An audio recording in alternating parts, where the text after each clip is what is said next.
I read the founding document of queer theory, and it led me to this question: what is it exactly that Planned Parenthood and their comprehensive sex education and, these groomer teachers are teaching kids in class about transgender ideology? And they're teaching 5 things. They're teaching that you can be a boy if you want to be a boy, or a girl if you want to be a girl, that there is no gender. It's not binary. It's a spectrum. They teach that gender is not about biology. It's about identity. They teach that sex is different than gender. And they teach that nothing sexual, as long as it is consensual, is wrong or immoral. Those are 5 basic things. Well, what I found when I read queer theory is these are the 5 elements. These are the principles of queer theory. So what's being taught to children in school, the foundational underpinning is queer theory. Queer theory, it's not taught like this is queer theory and this is what queer theory teaches. These elements and principles are taught as if they're truth. They're taught as if they're real. The author of the founding document of queer theory is a lesbian by the name of Gayle Rubin, who started, by the way, fun fact, a lesbian BDSM club. She called this notion that you can be a boy if you want to be. There is no gender binary. It's not about biology. She called this sex essentialism. Well, rather, she said her ideas were a rejection of sex essentialism, which is the reality that gender is biologically ordained. And then Gayle Rubin, the founder of queer theory, the principles of which are being taught to kids in public school, she actively defended pedophilia.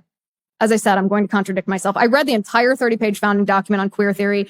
Suffice to say, it is a steaming pile of garbage. It's really shocking to hear in her own words. Let me read you a couple of her quotes. She says, disputes over sexual behavior often become the vehicles for displacing social anxieties and discharging their attendant emotional intensity.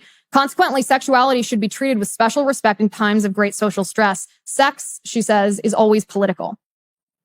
Okay, sex is always political. So there we have the weaponization of children. Then she says, the notion that sex per se is harmful to the young has been chiseled into extensive social and legal structures designed to insulate minors from sexual knowledge and experience. So first, sex is political. Now she's defending the sexualization of children. And then we get into the really creepy stuff. She says, although the Supreme Court has also ruled that it is a constitutional right to possess obscene materials for private use, some child pornography laws prohibit even the private possession of any sexual material involving minors. The laws produced by the child porn panic are ill-conceived, she said, and misdirected. They represent far-reaching alterations in the regulation of sexual behavior and abrogate important sexual civil liberties. Okay, so now possessing material that depicts the sexual torture of toddlers is a civil right, according to this woman. She said, hardly anyone noticed as they swept through Congress and state legislatures, with the exception of the North American Man-Boy Love Association and American Civil Liberties Union, no one raised a peep of protest. The North American Man-Boy Love Association is the lobbying arm of pedophiles.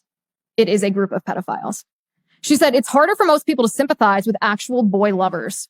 Like communists and homosexuals in the 1950s, boy lovers are so stigmatized that it's difficult to find defenders for their civil liberties, let alone for their erotic orientation. Consequently, she said, the police have feasted on them. Local police, the FBI, watchdog postal inspectors have joined to build a huge apparatus whose sole aim is to wipe out the community of men who love underage youth. Can you imagine being so disgusting that you would describe a criminal pedophile as a community of men who love underage youth?